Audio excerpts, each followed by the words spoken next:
Holy interview, citizen. Hi, this is Burt Ward, Robin from the TV series Batman. You're listening to Then Is Now podcast. Wowie zowie, citizens. Rise and shine, my sinners. When Father Evil starts his day, he gets a little deadly. Deadly Grounds coffee has the richest, smoothest flavor you'll find anywhere. It's sinfully delicious. Once you go deadly, you never go back. Order yours at getdeadly.com. Coffee's so good, it's scary.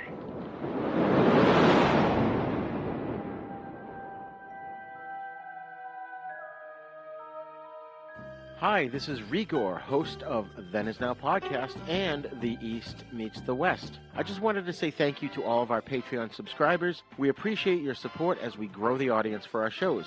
You could find our links to our Patreon page as well as our TeePublic page at havenpodcasts.com. With Patreon, you'll get a lot of exclusive stuff, including our monthly pop culture newsletter, cool gifts, discounts for TeePublic, and our special exclusive show, Then Is Now Filmmakers series, in which we interview directors, producers, writers, composers, special effects guys, basically anybody who works behind the scenes in film and television, and get their insights into the process of creating films and TV shows. Also at our TeePublic page, you'll find cool merch that you can get or even give to others as gifts. You can find those links at our website, or you can go directly to tpublic.com/stores/havenpodcasts and patreon.com/thenisnowpodcast. Enjoy!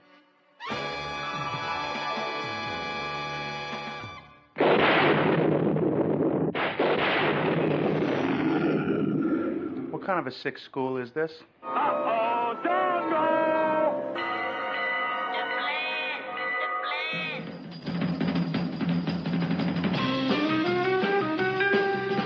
Strange things are afoot at the Circle K. You're gonna need a bigger boat. Surely you can't be serious. I am serious, and don't call me Shirley. You got spunk. I hate spunk. Danger, Will Robinson. Danger. Oh, righty then. How you doing? Back off, man. I'm a scientist. Don't make me angry. You wouldn't like me when I'm angry. Say hello to my little friend. I love the smell of napalm in the morning. What are you people? On dope? Stop whining. I got a crap on deck that can choke a donkey. Who is your daddy? I'm sorry, but all questions must be submitted in writing. I'm sorry, Dave. I'm afraid I can't do that. Can I do that? I'll be back. A dynamite! Show me the money! Don't! Up your nose with your rubber hose. A what? I'm sailing! I'm sailing! Groovy. You want the moon? Just say the word and I'll throw a lasso around it and pull it down. Love means never having to say you're sorry. Here's looking at you, kid.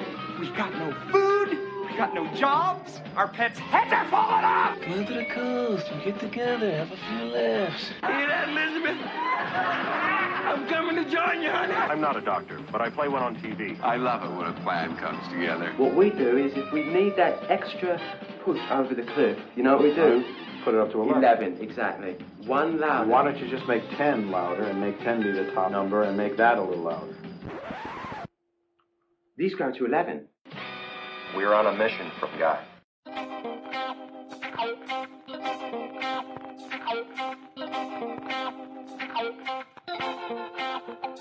Hello and welcome to another fun-filled episode of Then Is Now podcast. I am your host, Rigor. As we often like to discuss things that have gone away from our pop culture, some things haven't gone away.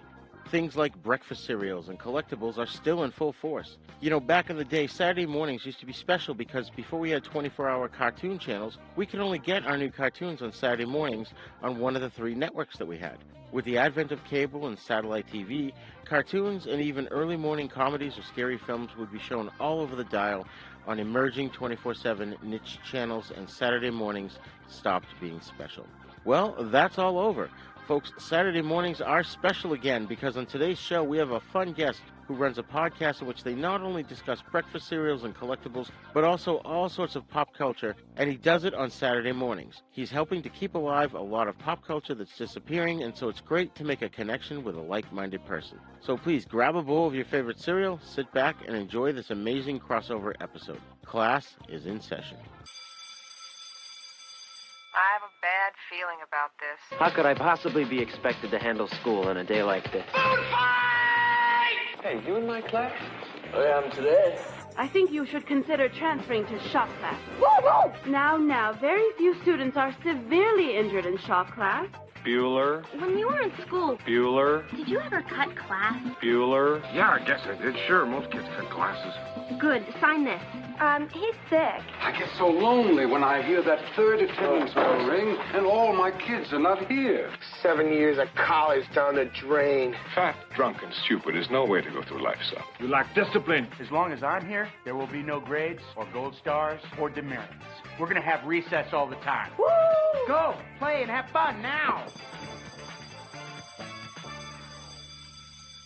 Okay, folks, as I said in my intro, today we have a special guest who is making Saturday mornings special again with his live video podcast. Our guest today has had an extensive career as a professional entertainer and storyteller.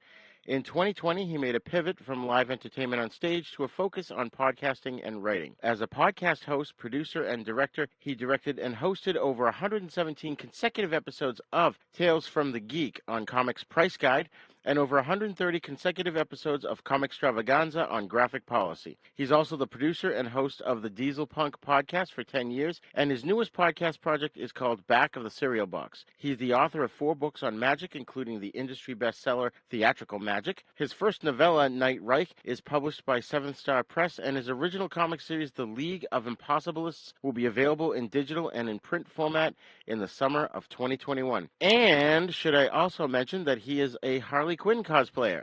Ladies and gentlemen, please welcome to the show the prophet of pop. Ladies and gentlemen, please welcome to the show the prophet of pop culture, John Pyka.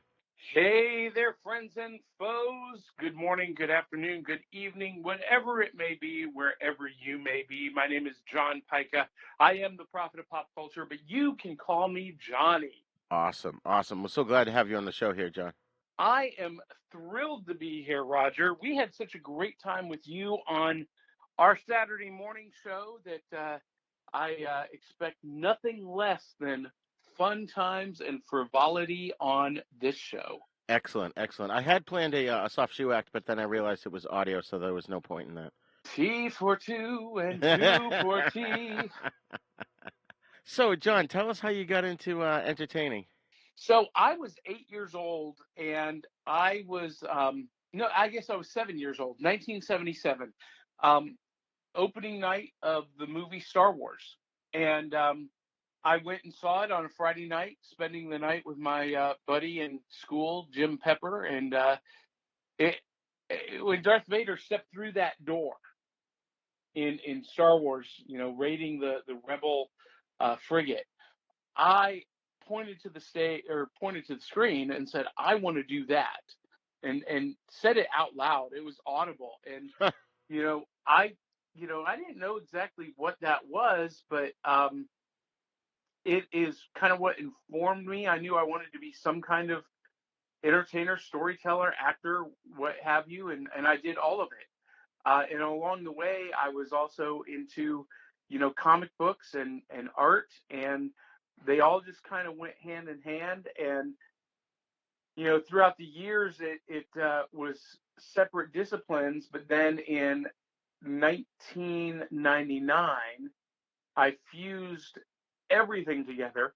My love of comic books, my acting, my music, my magic, my love of retro pop culture, in particular the 1940s at that time, into a Broadway-styled, Las Vegas-styled magic musical, and traveled the world performing in theaters and dinner theaters, doing Swinging at the Roxy. Wow, that's amazing. Yeah.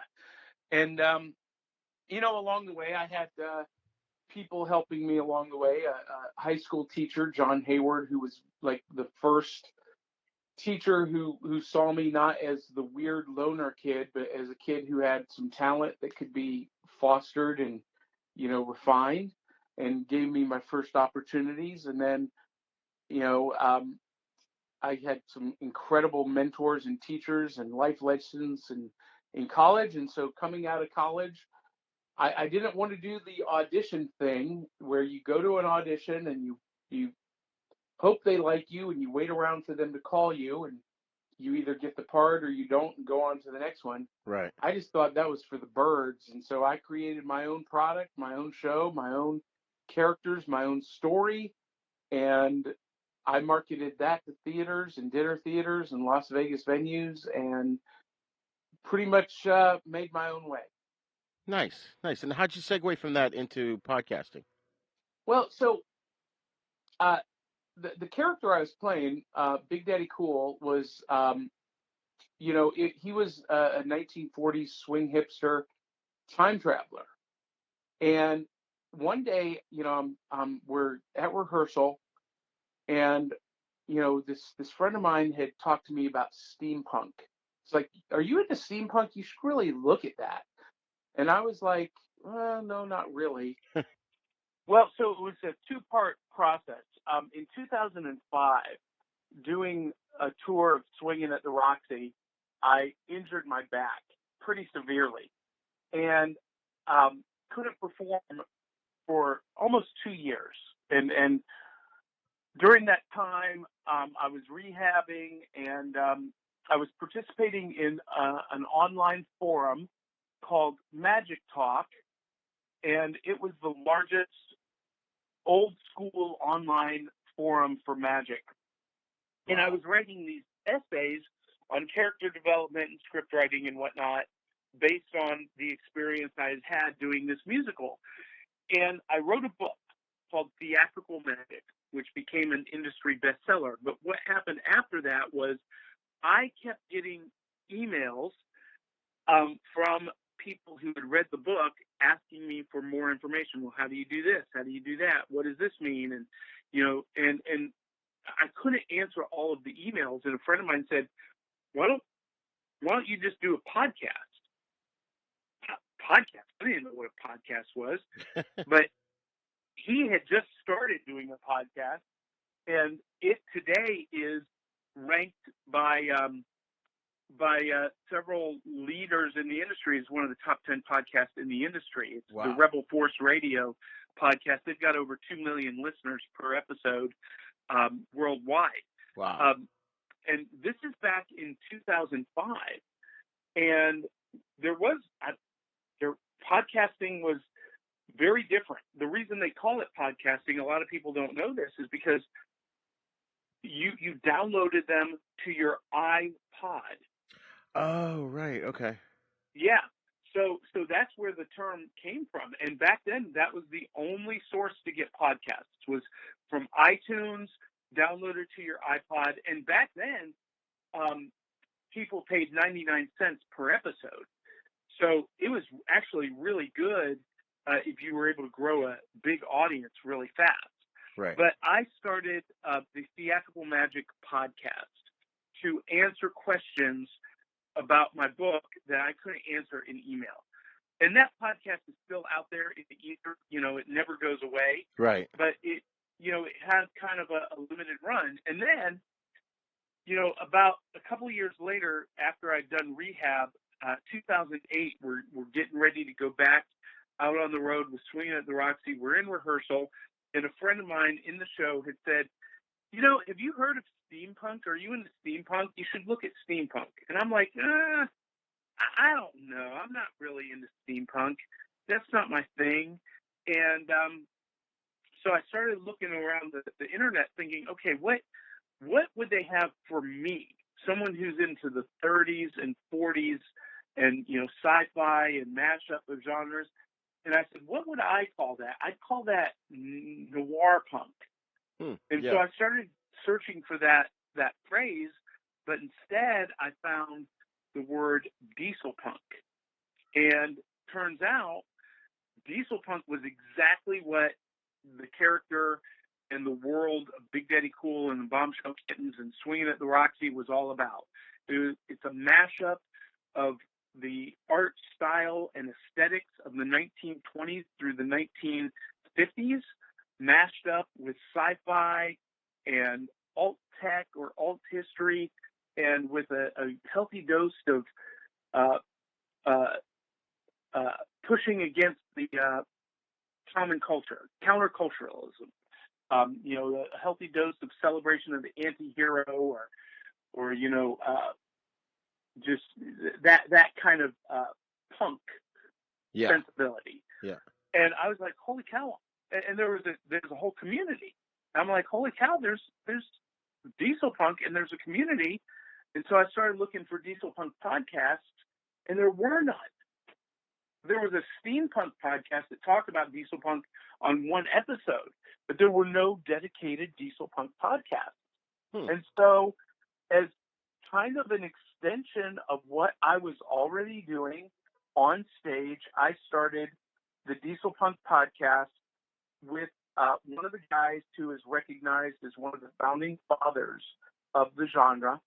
And we started doing that in 2011 and did it consecutively up until January of this year. It's still active. We just haven't done any new episodes. I'm still trying to figure out what I want to be when I grow up. And every project eventually, every show eventually comes to an end. We see that in movies and TV franchises. Actors go on to other things, and that's kind of where I am right now. But along the way, I got recruited to do a video podcast for comicspriceguide.com called Tales from the Geek, and that was the first, to our knowledge, the first weekly video cast focused on comics and pop culture. And because it was hosted and produced by comicspriceguide.com, which has over 300,000, at the time, 300,000 subscribers to their blog, we were averaging, 60, 70, 80,000 viewers per episode. Wow. It was huge. And the other shows that have come along since really modeled what we were doing on that show. Comicbook.com started doing their own show. The Nerdist started around the exact same time that we did. And, but we were the first in the market. And then I left that podcast to finish writing my first book called Tales from the Flip Side, and my first novel, Tales from the Flip Side. And a few months later, after that was published, I got approached by graphicpolicy.com, which is one of the top 5 comic book and pop culture news websites in the industry. And they asked me if I would be willing to do a similar show for them that I did for comicspriceguide.com, and I said yes, and ended up doing 130 consecutive episodes with them. And we were averaging between 108 to 120,000 viewers per week. Wow. On that show. That's incredible. Yeah, but all things come to an end, and eventually, I lost my studio because we were remodeling the house. And we moved to my co-host's house, where we set up a studio there. And then about a year later, they moved. Oh, geez. And they were building their own house. So we lost the studio, basically, is what it is. And so we just decided to go ahead and call that quits. And I focused on, for 2 years, I focused on just doing magic at a place called House of Cards, downtown Nashville. And pivoted to doing that and leading haunted tours. And then COVID came and everything kind of came to a standstill. Right. And then in October of 2020, I learned how to survive COVID the hard way. I was hospitalized and alone in the hospital. I kind of came up with the idea for the new show, Back of the Cereal Box, which kind of combines everything that I love, from those days sitting at the breakfast table on Saturday mornings. We didn't have iPads or iPhones. Right. We were reading the Back of the Cereal Box. Yeah. And, that was my gateway, my portal into into and back to, Star Wars and comic books and board games. I think one of the first records I ever played on my own was a record that was printed on the back of the cereal box that you had to cut out. And was that the Monsters one? No, it was the one I had was an Archie.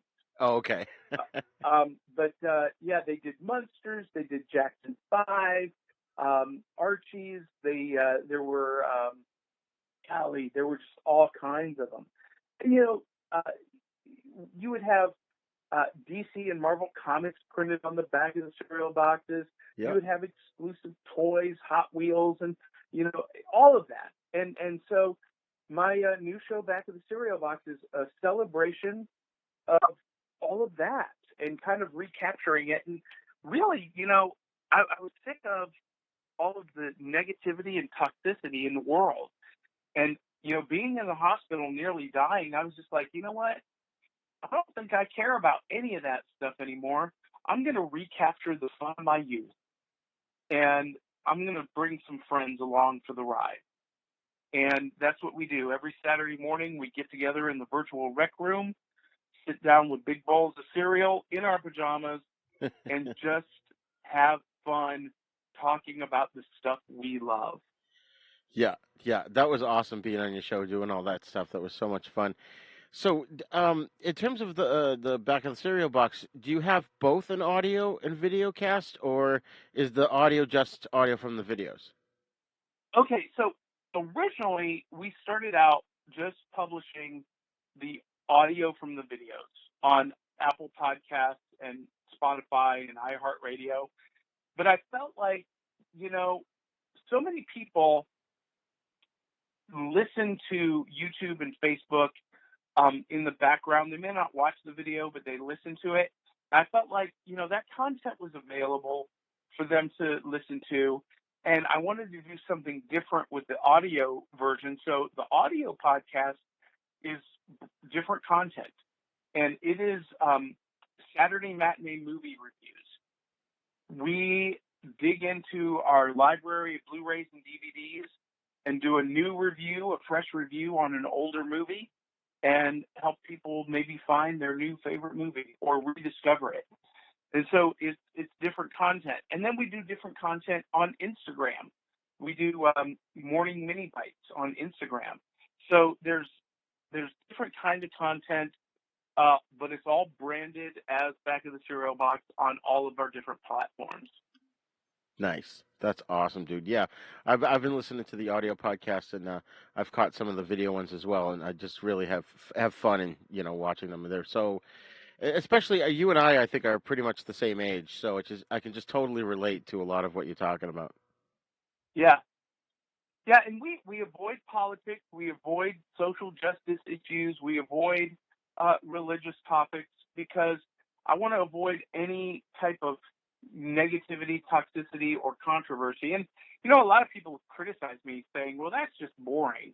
That's so plain vanilla. And I'm like, yeah, but you know what? There's a lot of people my age that are sick of the whole thing. Oh, yeah. And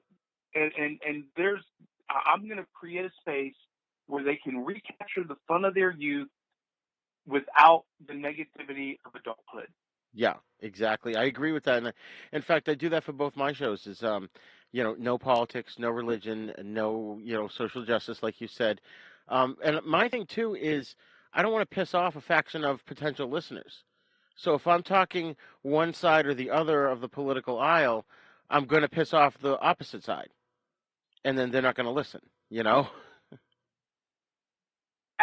absolutely. And I'm not so much concerned about that anymore. I just decided, you know what? Life is too short and life is too fragile to get tangled up in all of that negativity.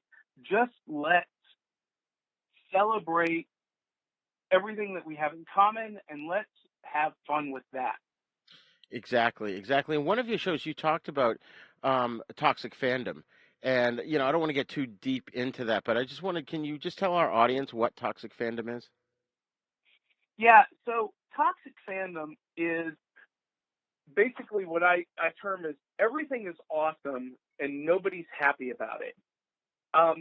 When you and I were a kid, Roger, if someone had told us that there would be 24 Marvel Comics movies, right. we would have said you're crazy. Right. You know, I tell people all the time that Star Wars movies and Avengers comics made me who I am today. And all I ever wanted in my life was an Avengers movie. But I never in my wildest dreams believed it was actually possible. Yeah.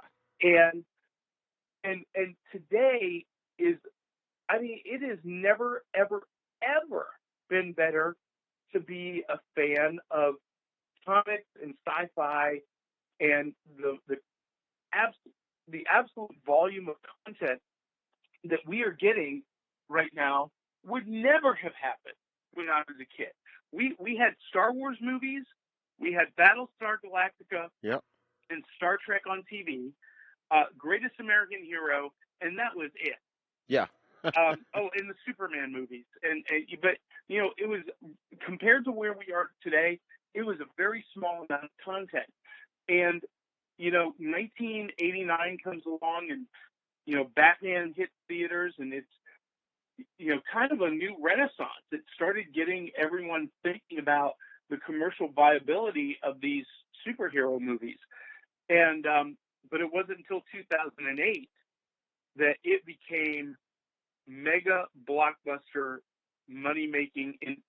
I mean, look, the geek pop culture industry right now is a $7 billion a year industry. Wow. And we have more content to feed our addiction than ever before, and fandom is being torn apart by these two factions on the side, on either side.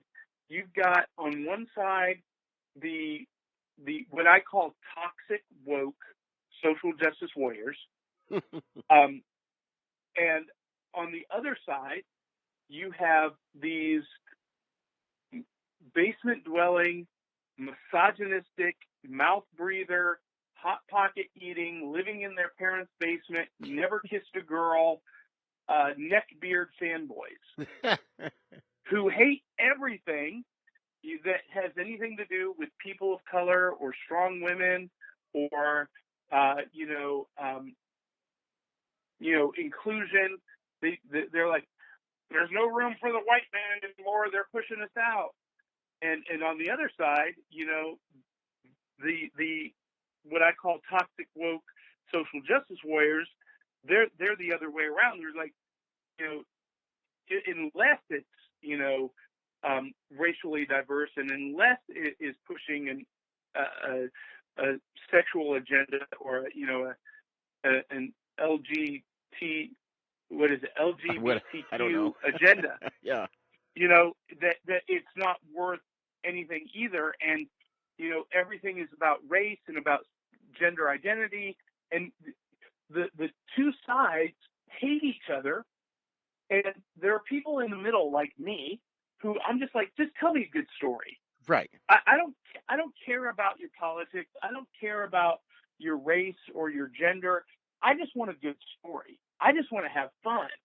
And right. If I don't take a side on one side or the other, then either side labels me as their opposite side. Right. So I've been called, you know, a misogynistic homophobe by people on the left, and by people on the right, I've been called a snowflake social justice warrior.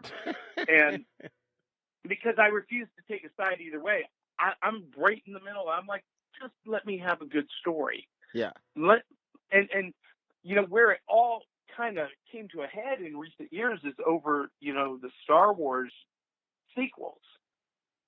You know, we thought fandom was divided about the George Lucas, you know, episodes 1, 2, and 3, the prequels. Yeah. Holy cow! We get into the Last Jedi and Rey Skywalker, and you would have thought that fandom had been, well, it was cracked in half, and there's this massive chasm that we can't seem to bridge. And that's where it kind of started with, these misogynistic fanboys railing against Rey being, so adept at the Force so quickly, and, she's a Mary Sue and blah, blah, blah, blah, blah. And on the other side, people saying, well, if you don't like this, it's just because you're a misogynistic, racist, homophobe, because you don't like Finn, you don't like Rey, you don't like Poe Dameron, who may or may not be gender fluid, and because of that, you're obviously just a hateful person. And that chasm just kept getting wider and wider and wider, and started to encapsulate all of the other pop culture stuff that I love. The Marvel Universe, the DC, characters, Superman, Batman, etc. And now any topic, any show, you can go online and you can find these people offering their commentary about how awful that show is, how much they hate it. And they're on completely opposite sides. One is taking the social justice slant, the other is this misogynistic fanboy slant, and it's just they're toxic, and they're dividing fandom in half. And now it's to the point, Roger, where there are people out there who are suggesting we need separate conventions and separate events. Oh my God. For people who have like-minded mindsets. Oh my God. And there have been cases where comic book conventions have banned certain people because they have a conservative leaning or a conservative viewpoint. Right. And vice versa. There's a convention happening in just outside of Nashville this month that it's a by invitation only convention. And anyone who is, a liberal, progressive, on the left, however you want to define them, are not invited. Wow. That's That's how bad it's crazy. gotten. That's really bad. And these are the same people that are, they're taking old films and saying, oh, Gone with the Wind should be banned because it's racist. It's like, well, first of all, it's not. But even if it was, it's not promoting it. And you have to take old movies, for example, and old TV shows in the context of the time in which they were made. They're a product of their time. That's right. And those people, those social justice warriors on the left, don't believe in context or nuance, or they don't recognize it. Right.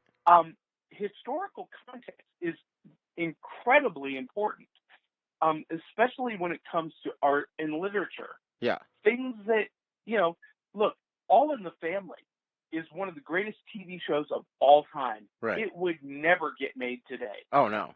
No. But the social commentary in that show is so brilliantly done that, even people who were laughing with Archie Bunker and agreed with him didn't understand that he was making fun of them, but they were okay with it because it was funny because it was true. And people had a sense of humor in those days. And I feel like that's what we've lost is this sense of humor. And,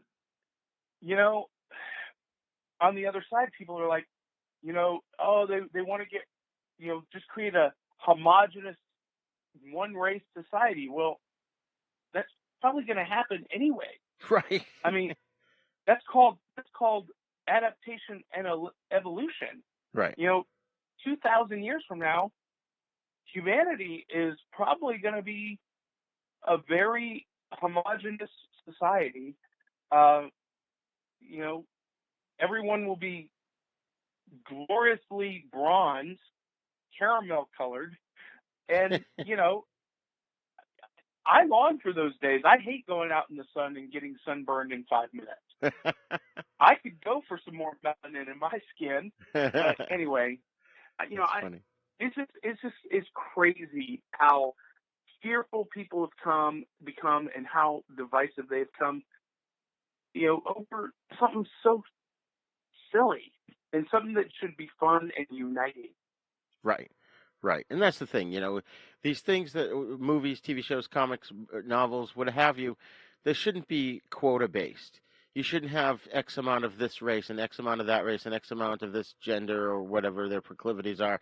It, like you said, just tell us a story and all that other stuff will come naturally. That's right. That's right. Hello, this is Rod Barnett. I'm the host of The Bloody Pit, the podcast that examines films from across the decades. On The Bloody Pit, we have several ongoing series of shows within the show focused on specific things in genre cinema that I and my co-hosts find fascinating.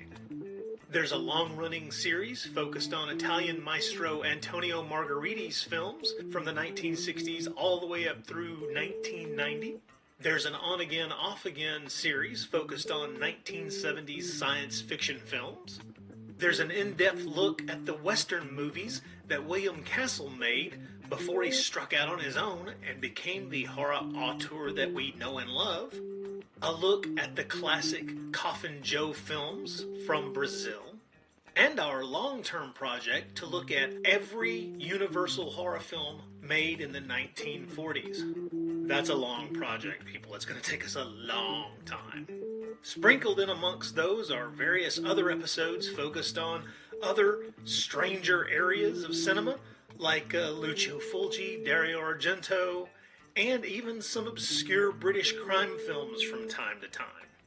So join me and my rotating crew of co-hosts as we examine the stranger side of cinema through an exploitation lens. Except when we don't?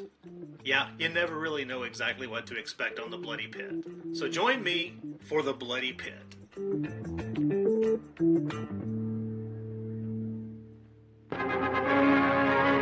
Prepare for a spine-tingling, nerve-shattering podcast featuring all your favorite monsters. You won't believe your ears when you listen to Monster Kid Radio. Hear your host, Derek M. Cook, and his ever-rotating stable of guests discuss your favorite classic and sometimes not-so-classic monster movies. Subscribe to Monster Kid Radio through iTunes or Stitcher, or visit monsterkidradio.net before the next weekly episode of Monster Kid Radio. Go through the archives for interviews with Sarah Karloff, Victoria Price, and Joel Hodgson. Listen to discussions about movies like Creature from the Black Lagoon, Island of Terror, and King Kong. And don't forget convention coverage from Monster Bash and the H.P. Lovecraft Film Festival. Classic monsters, modern talk, and the head of Rondo Hatton, only on Monster Kid Radio.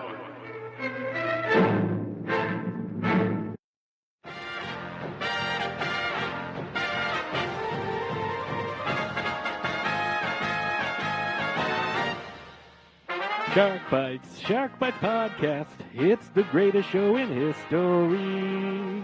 From the Dorkening Network, hosted by a nerd who's named Patsy. From movie reviews to tips on surviving the coronavirus, Shark Bites has it all. Follow us on Facebook and suggest topics at sharkbitespod@gmail.com.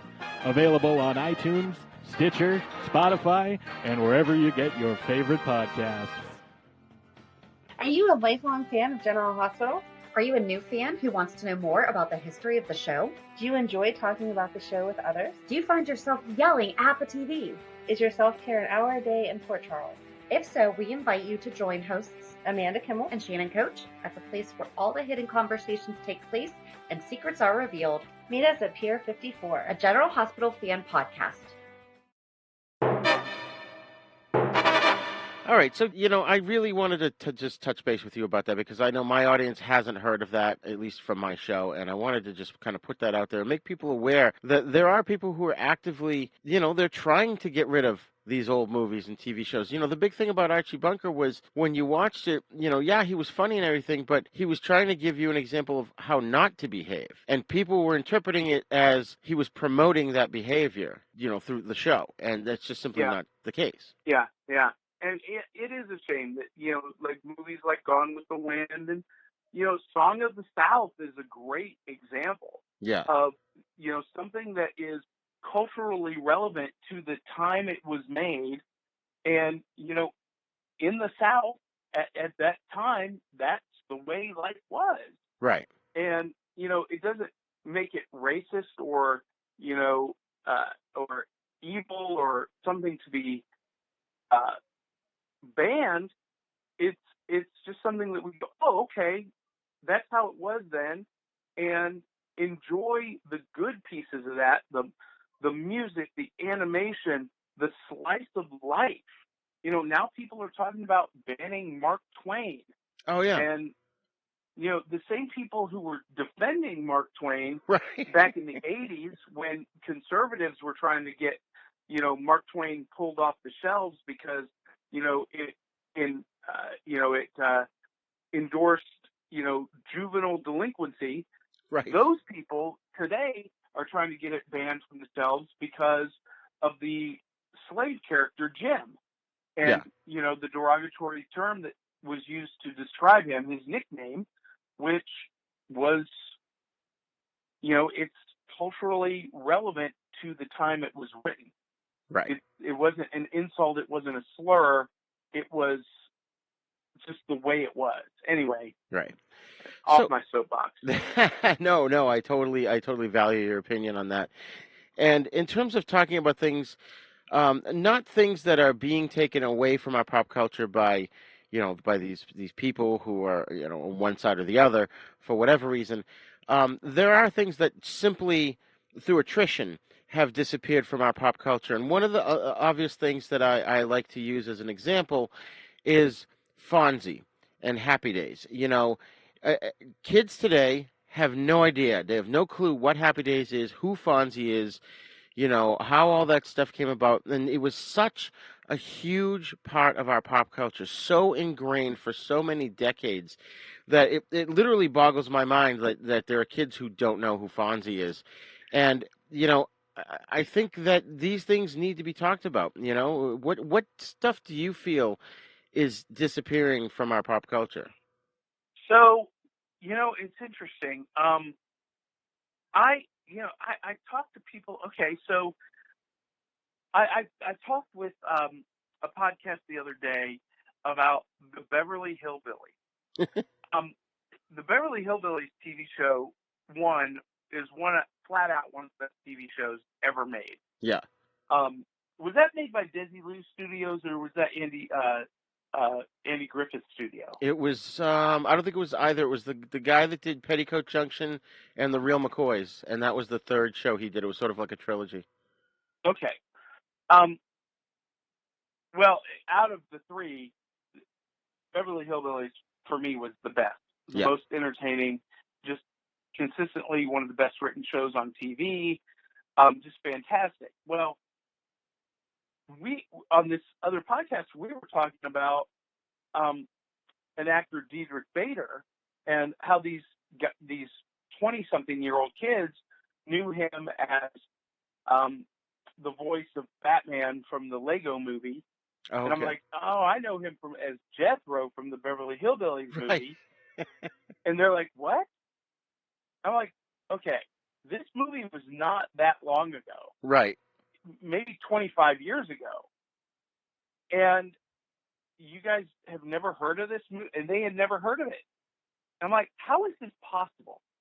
How have we gotten to the place where we have such short attention spans that, I mean, like the original Battlestar Galactica, that's a good example. Yeah. When people talk about Battlestar Galactica, and now they're talking about another reboot of it, right? And they're comparing it to the sci-fi series from the 90s and 2000s. I'm like, whoa. Let's talk about the original. And they're like, I thought that was the original. What? Yeah. And, I don't know what it is. I really don't. And maybe it's just the old guy in me. Get off my lawn. I like new stuff that is done well, but at the same time, I'm like, okay, some things were done perfectly the first time, and we don't need to go back and redo them. Right. and recreate them. We just need to help people rediscover what was great to begin with. And but thank God, 45 records, vinyl is on the comeback. Yeah, yeah. This year, actually 2020, was there were more vinyl records sold than CDs. Wow, that's that's crazy. that's the first time in 20 years. And because a whole new generation of fans now are discovering the coolness of the album cover art and the liner notes. Yeah. I remember watching an interview with Tom Petty. And this was back when CDs were going to be the big thing, right? We were making the switch over. And Tom Petty said, it may sound better, but that doesn't mean you're getting more. And he said, there's something special about holding that vinyl record in your arms, about flipping through those liner notes and having that gorgeous, frameable quality artwork at a big size. And he said, I hope that this trend doesn't last. And he said, because he was trying to read the liner notes in a CD booklet. He's like, I got to put on a magnifying glass to read this. Yeah. and then we transitioned from CDs to digital downloads. And I was in the record industry when I first moved to Nashville. I was an A&R director for a record label for 7 years, and I left because the record companies were like, they couldn't get their hands around what was coming with the digital download revolution. They were trying to get rid of digital distribution instead of embracing it and figuring out how to make it work. Yeah. And so today what has happened is people of our generation, you and I, we are seeing 45 records, LPs, out in the retail stores again, and that nostalgia is kicking in, and we're either pulling out the collections or we're rebuilding a collection, and so they're selling. But then kids, like my 21-year-old son, my 17-year-old daughter, they love vinyl. Yeah. They love the whole tactile experience, and they have fallen in love with that artwork and those liner notes and all of the things that you get with vinyl that you don't get with a digital download.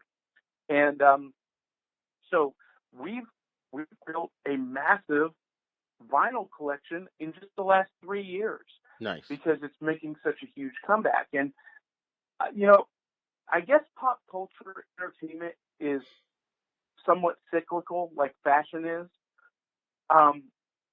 And I think as long as there are people who love history and who love pop culture, things like that will stay alive. But for sure, today is the best time to be alive, because with streaming services, you have access to almost anything you want, whenever you want. And we've made it a point to introduce our kids to things like, Andy Griffin. And my daughter, 17-year-old, she is obsessed with Matlock. Nice. She loves Matlock. And we watch those older shows. Yeah. My son, what was he getting into? It's more recent, but he was getting into recently the Cartoon Network stuff that was on when I was in late high school, early college. Johnny Bravo, Dexter's Laboratory. Oh, yeah. He's gotten turned on to all of that. And through the show Archer and Venture Brothers, he's gotten turned on to things like Johnny Quest. Oh, yeah. And yeah, because they have an obvious influence from that. Right. And I say, if you like this, you ought to check out Johnny Quest. Yeah. And now he's like, we watch Johnny Quest, we watch, the old Hanna-Barbera stuff. And because if we as consumers and fans of that classic stuff can point out, hey, if you like what they're doing today, you ought to see what it was built on. Yeah. Yeah, exactly. And that's the point I think that your show is doing, and on a similar note, mine is, and I feel like I probably should rant more on the show and just press the point home that part of what you were saying is true, that we have everything at our fingertips, but I also think that can be a detriment because the kids don't know where to begin to look or even what to look for most of the time. So it's up to us, the next generation, the grown-ups. We got to start teaching our kids. I think I said when I was on your show, when my son was born back in 2001, I felt the need, and my daughter a couple of years later, I felt the need to bring them up to speed on all the cool stuff they missed out on. And it served them well over the years. They get all the teachers' pop culture references, They really have a breadth of experience. They understand the history of where things came from. Well, you wouldn't have this kind of music if it wasn't for the Beatles, that kind of thing. And so I think it's definitely, the onus is on us, whether or not you have kids. Chances are you've got a young person in your life. It can be a cousin, a niece, a nephew, a friend's kid. But the onus is really on us to ensure that this stuff stays relevant within our pop culture and that they're aware of it. So here's what I did. I thought this would be cool. I had no idea how well received this would be. We went back to the cereal box. We went down to Metropolitan in Chattanooga. This is one of the first Comic Cons back this year after coming out of the pandemic. And I thought it would be a cool thing to take Hot Wheels with us and set up a Hot Wheels track and race Hot Wheels at the Comic Con. That's awesome. So, we used to do this when we were kids. I had maybe a couple 100 feet of track. Our neighbors, they had a bunch, and we used to set up, this track going all throughout the neighborhood, right? Wow. Down the hills and around the turns, and it was crazy. And, we would start the Hot Wheels from this launcher sitting up on a shelf, with the C-clamp in the garage, and it would go down around the curve, down the hill, down around, and just all around. And I was like, you know what? I want to do that again. So I went and I bought a couple of Hot Wheels track builder sets. And we go to Metropolitan Con. I got the C-clamp with the launcher, and we set it up, and we start, racing cars. And I thought, okay, this will be a fun little, 20, 30-minute thing. Yeah. 4 hours later, people are still gathering around, picking their favorite car to win the race. Wow. And it just went on and on and on. And I was blown away because these kids would come up, and yes, they played with Hot Wheels, but they haven't necessarily played with them on a track. And,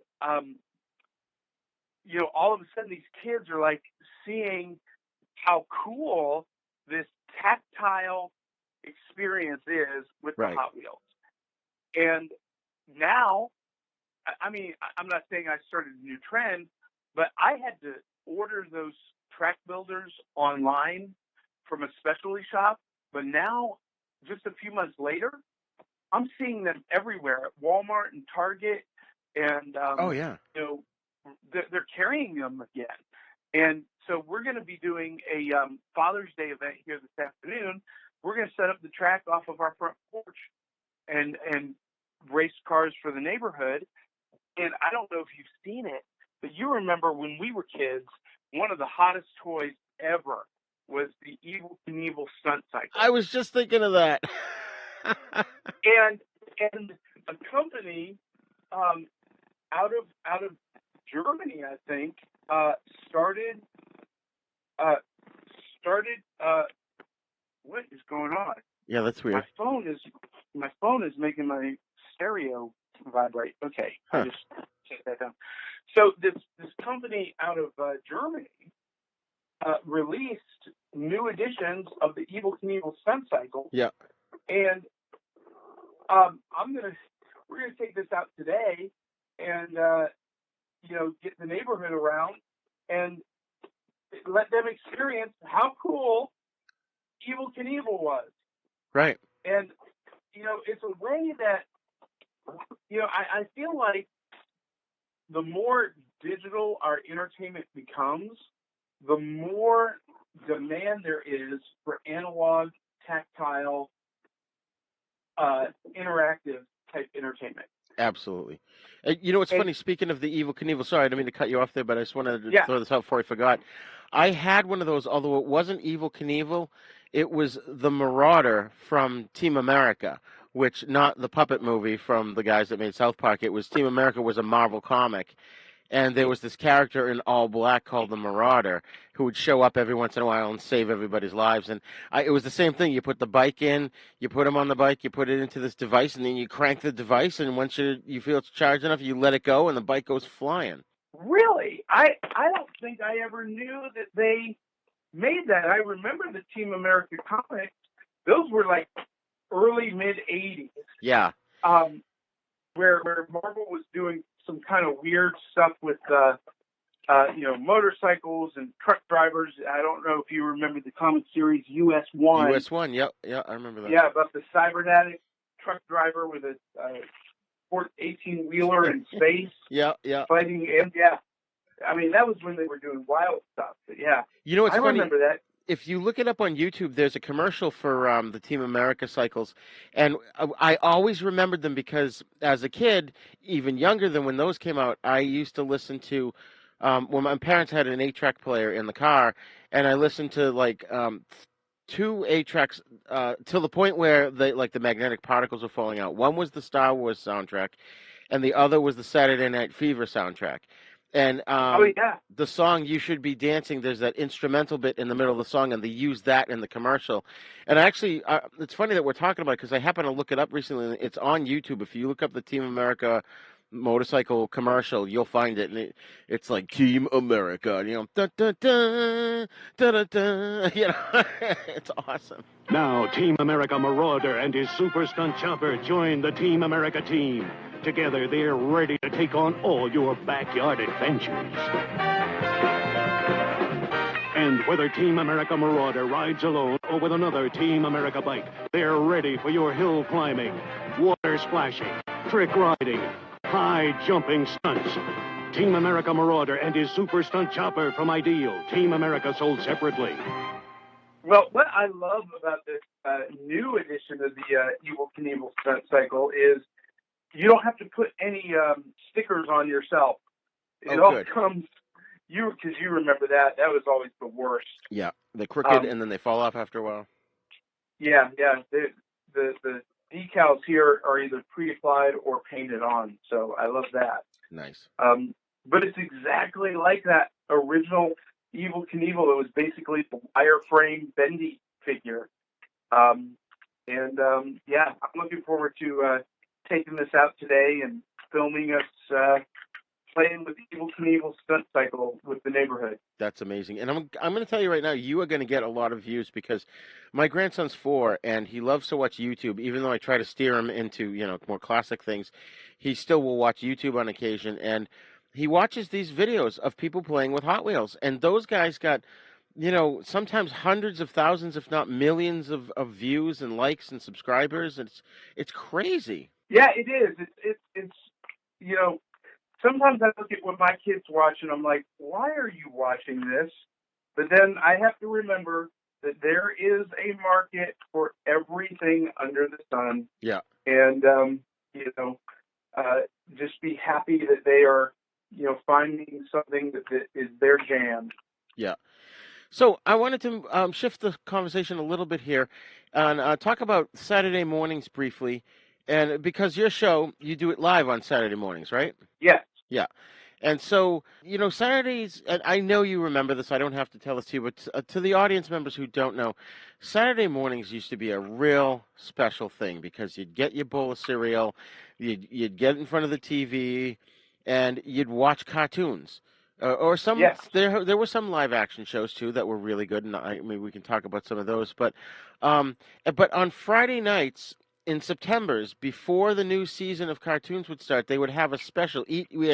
We only had the 3 networks back then. We had ABC, NBC, and CBS, and each network would have a special hosted by a well-known, personality, and they would introduce you for a half an hour to all the cartoons that are going to debut the next day on their network.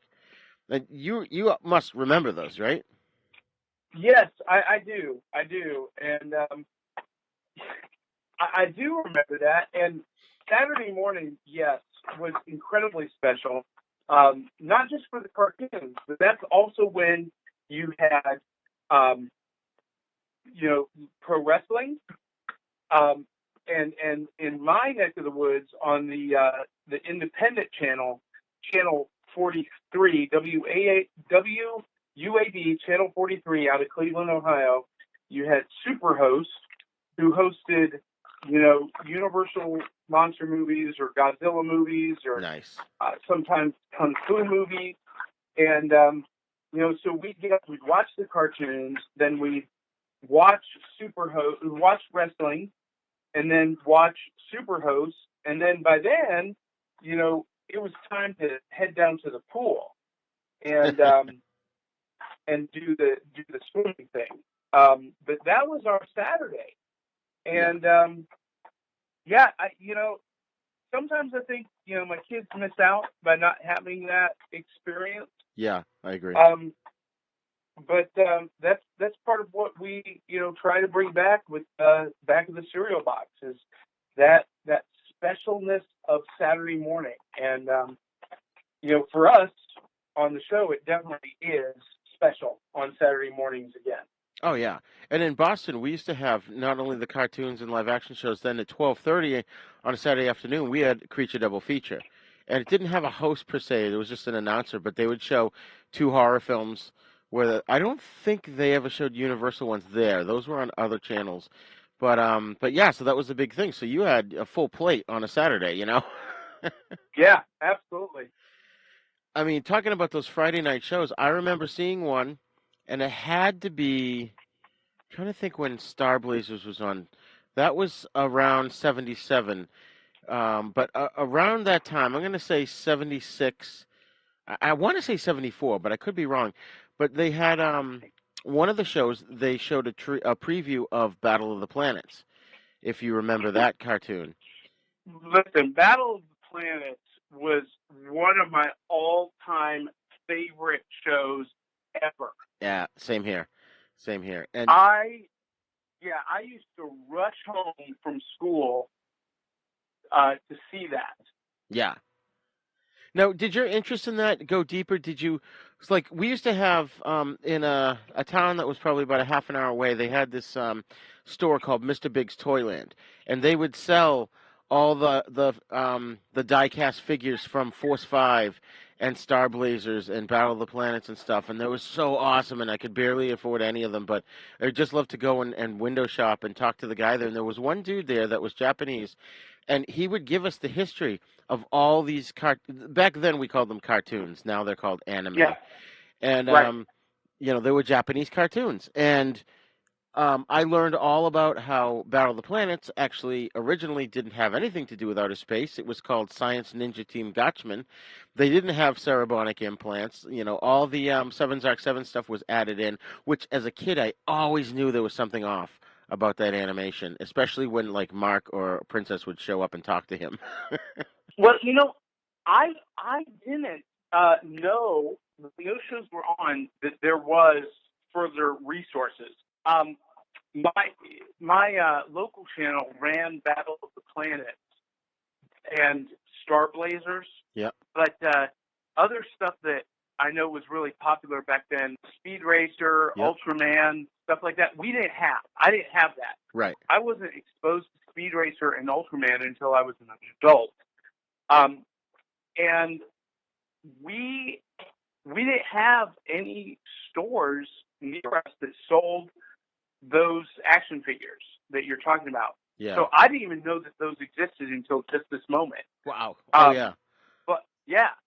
So I was today years old when I found out that there are actually vintage Battle of the Planets die-cast action figures that I'm going to have to now go seek out. Thank you very much, Roger. Oh, you're welcome. But it's a rabbit hole that you will thoroughly enjoy going down, because there's so many. And like Battle of the Planets, I think that the Phoenix and their bikes and stuff were die cast, but the figures themselves, and you can still find them. They're still everywhere. When I went to Italy, Grandizer was hugely popular over there, and that was like 6 years ago.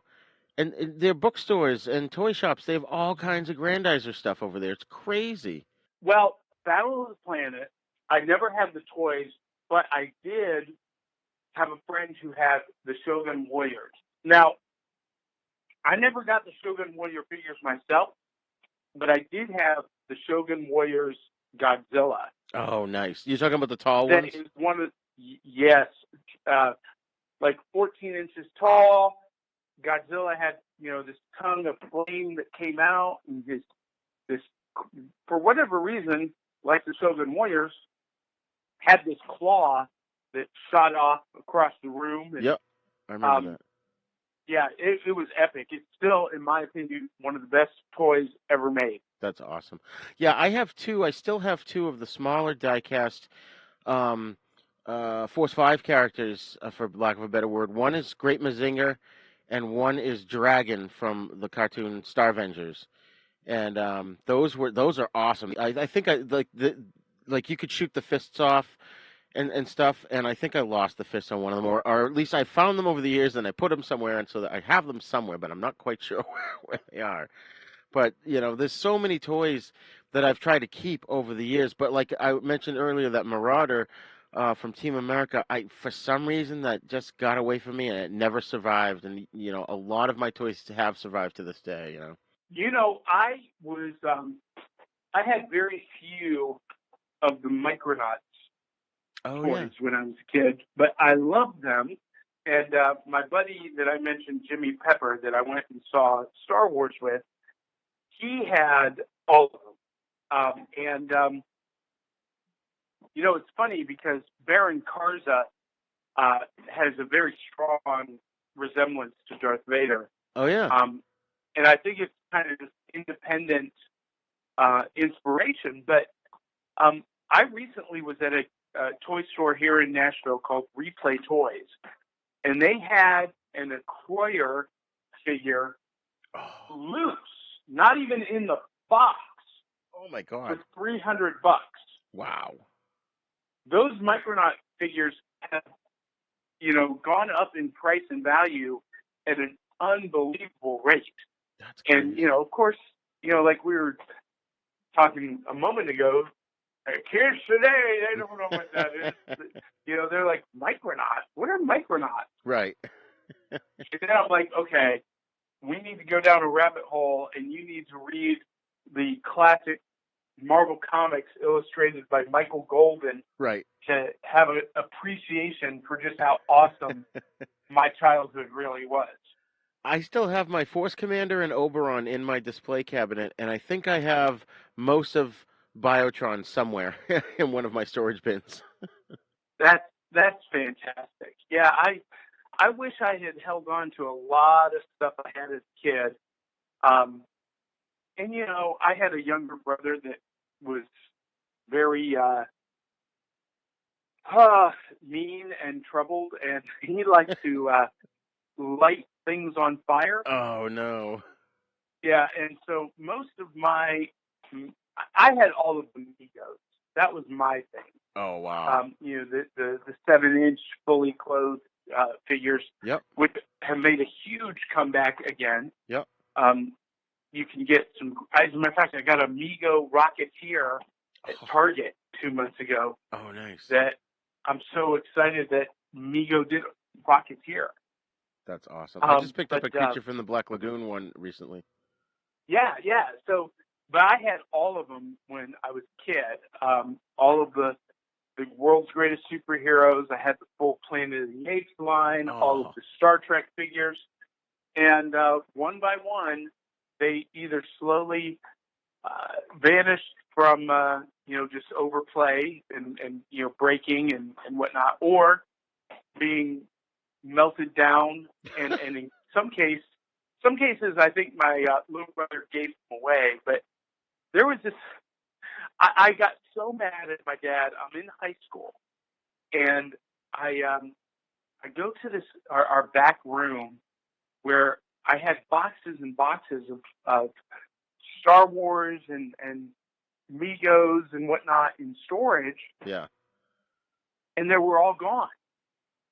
Oh. And I'm like, what happened to... I was specifically looking for the Star Wars Kenner Hoth playset. Oh, yeah. Because I was talking to a friend about it. I said, yeah, I have that. I need to dig that out and, look at that. And I went to find it, and I couldn't find it. I couldn't find anything. Godzilla was gone. Oh. All these I was like, what in the world? And my dad says, get rid of all that junk. Oh. And I'm just like, oh, that junk belonged to me. Oh, my God. I paid for that junk. Right. Oh, man. One man's junk is another man's treasure, man. Yeah. Oh, that's too bad, man. That just reminds me of a lot of horror stories I've heard of guys that went off to the military and came home and their mom sold their comic collections or got rid of them. And, I know one guy that used to have originals like Fantastic Four #1 and Spider-Man #1 and all these ones that his mom just got rid of when he went away to the military. Yeah. Well, I mean, and that's why these things have, accrued value over the years, because they don't survive, because people don't necessarily see the value down the line. Now, that has certainly changed, right? Yeah. With the collector market. Now, everyone's wanting to keep everything in the box, in the plastic, in mint condition. And I get that to some degree, but I'm like, all right, toys were meant to be played with, comics were meant to be read, records were meant to be played. Right.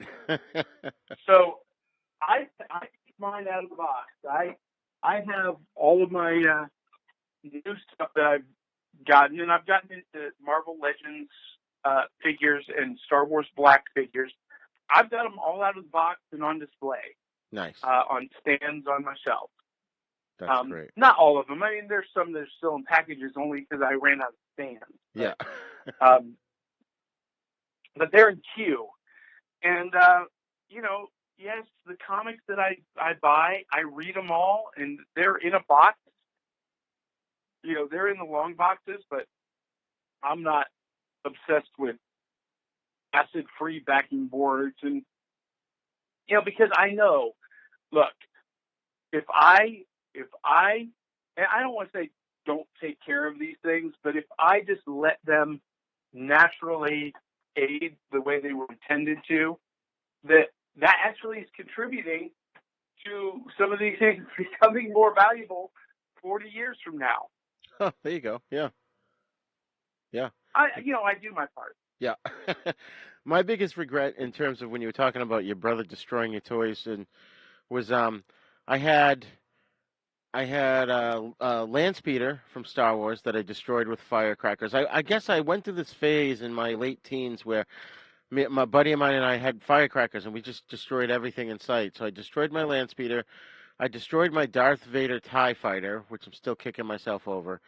And I destroyed my Land of the Jawas action playset. And the real thing, the real thing that hurt, that was the gut punch, was the very next day. At the time, I happened to be working at a comic shop, and I'm sitting in the comic shop, and I'm going through a price guide. And, of course, Land of the Jawas action playset comes up, valued at $200. And I was like, oh, you dumbbell. And was that the one that the land crawler was cardboard? Yes. But it had the elevator up into the thing. Yes. But C-3PO, yeah. And that's why it's so valuable, because it was cardboard. And so few of those survived. I had it. That's part of what my dad threw away. I loved it. Yeah. But I've got Darth Vader's TIE Fighter sitting right here on my bookshelf right now. Good for you. Good for you. Yeah. You know, as I think about it, the funny thing about the Land of the Jawas set was that it also came with the pod that C-3PO and R2-D2 That's were right, escaping. yeah.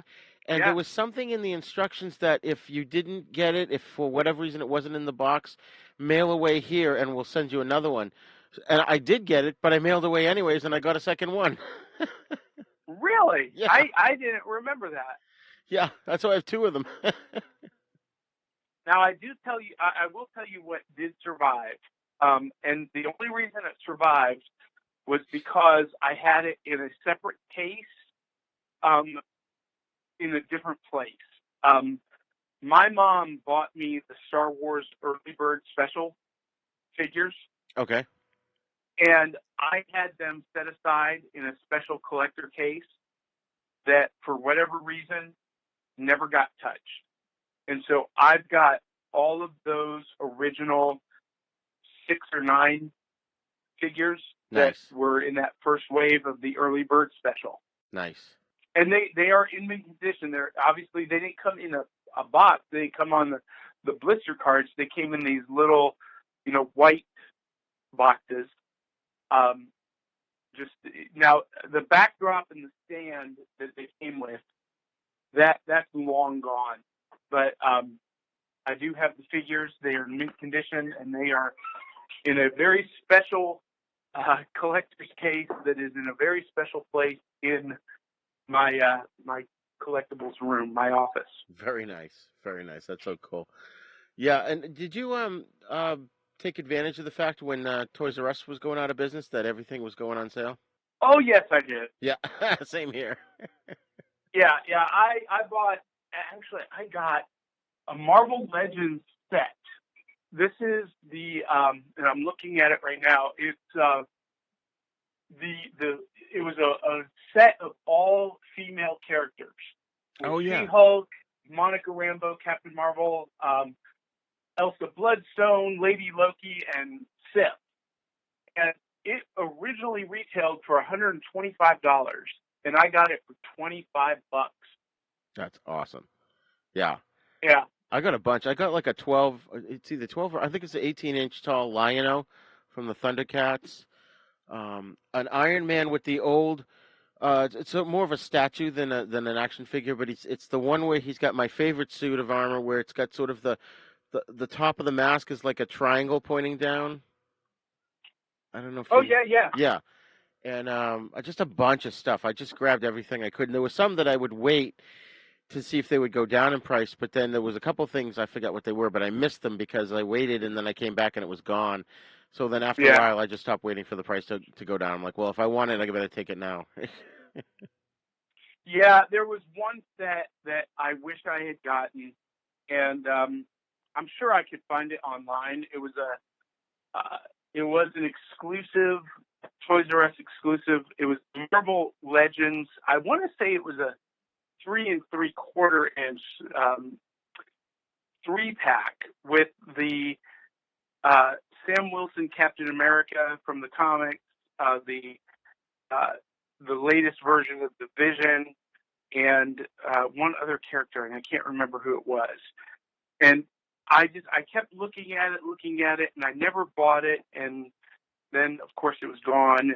And I need to see if I can find that because I'm a little bit obsessed with the Sam Wilson version of Captain America. I'm obsessed with Captain America, period.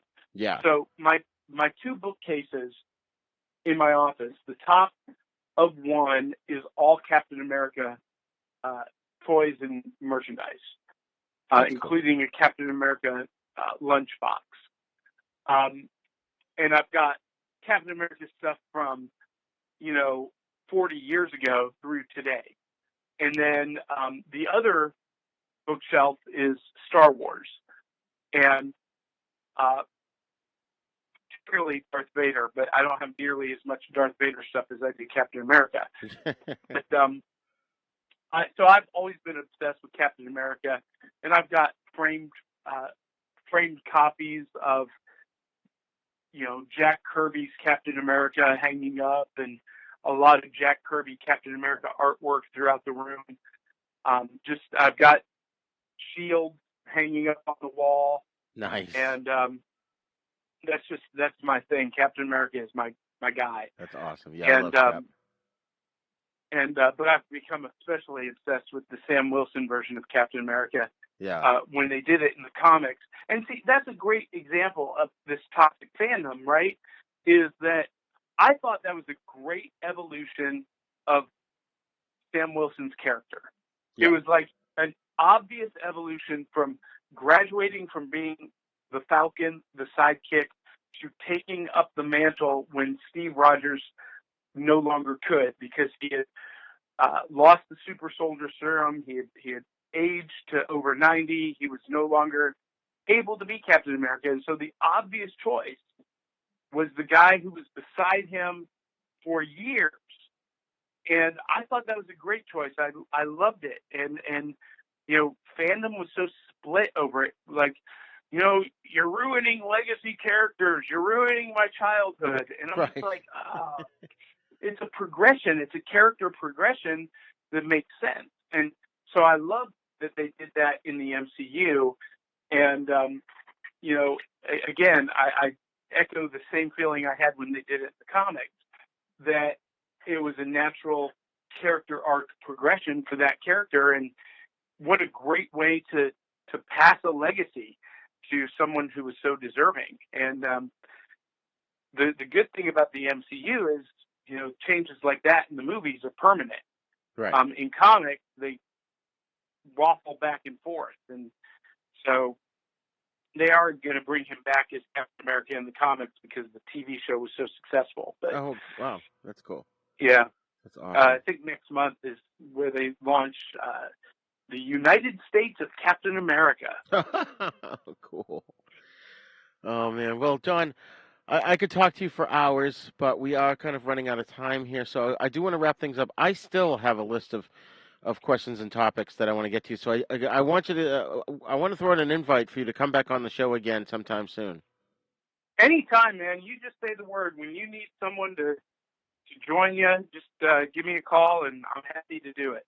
Awesome. I had so much fun talking to you about pop culture things and stuff that we grew up with and stuff that the kids need to know. And, you know, I can't impress enough upon the older listeners that you need to do the same thing for your kids and, you know, show them, introduce them to all the cool stuff they missed out on, because they're not going to be able to find it on their own unless they have friends whose parents have done that to them. You know, that's one thing that my son has said, is that they're, as growing up, as we talked, like for example, as he and I have listened to a lot of classic rock music over the years, and he's encountered friends who also listen to classic rock. So they all have that in common, you know, and some of them are vinyl collectors. My daughter also, who's 17, is a vinyl collector. So, and I meant to mention too, not only have the drive-ins been making a comeback, but videotapes are starting to make a comeback. Did you hear that? I don't understand the VHS tape thing, but because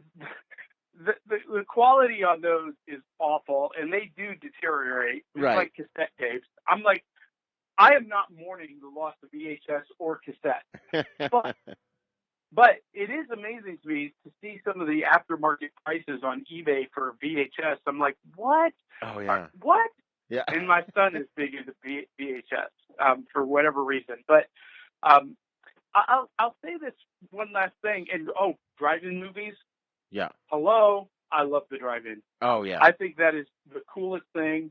And I could go on hours and hours talking about drive-ins. But here's the one thing I would say to the listeners of our generation, the older listeners out there. Don't be so quick. You know, yes, introduce younger fans to the cool stuff that we loved. You know, teach them the history, teach them, you know, what they missed out on, show them how awesome our childhood was, but at the same time, don't diss what they're into either. I would recommend, if you don't understand your kids, try to get into some of the stuff that they're into. You know, listen to some of their music, watch some of the newer shows, share those times and adventures with them. You know, because we sat down as a family and watched WandaVision and Falcon and Winter Soldier, I was able to introduce my son and my daughter to some of the original Avengers stories in the comics that those were based on, and, you know, help them see the history and the influence.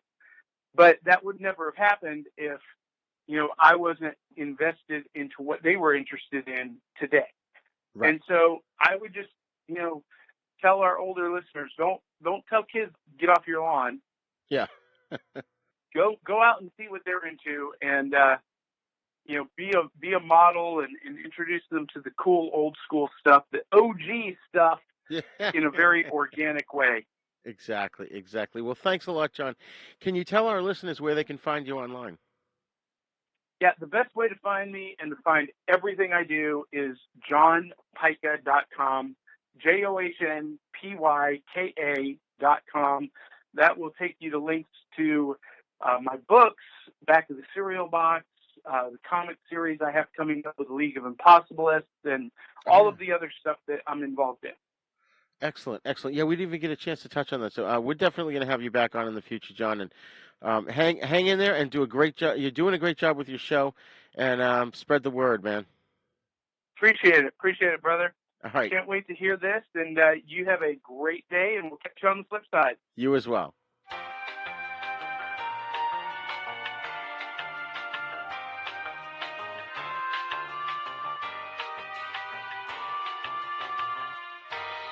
Well, I hope you enjoyed my interview with John Pyka. Be sure to check out his website, his books, his podcasts, and all the fun stuff that he's been doing. Remember, you can send your feedback to thenisnow42@gmail.com. You can also join in the conversation at our Facebook Then Is Now podcast group.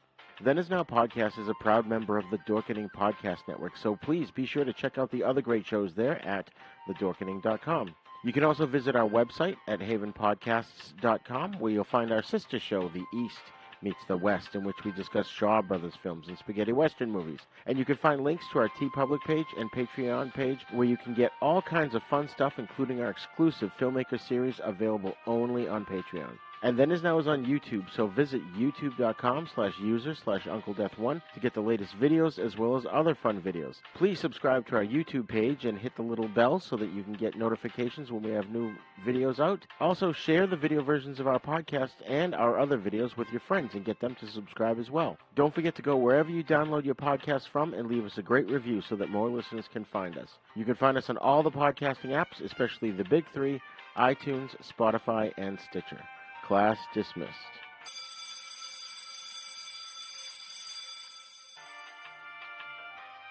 Then Is Now podcast is intended for entertainment, educational, and informational purposes only. Sounds, music, and clips played during this podcast are the property of their copyright holders. All original content is copyright Jupiter Media.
For more shows like the one you just heard, check out the Dorkening Podcast Network at thedorkening.com.